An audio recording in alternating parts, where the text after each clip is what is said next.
Mina olen Mari Iisaku Kihelkonna muuseumist. Tänu Euroopa Liidu rahastustele on meie muuseum saanud sel aastal lõplikult läbi viia mitu suurt projekti.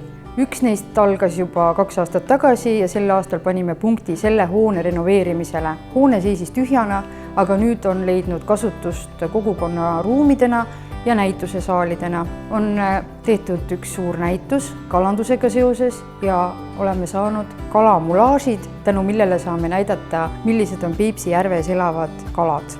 Suve suurim projekt oli tunnetusrada, mis asub muuseumi hoone kõrval vabas looduses ja mida läbi tuleb paljajalu ja mis on erinevate materjalidega.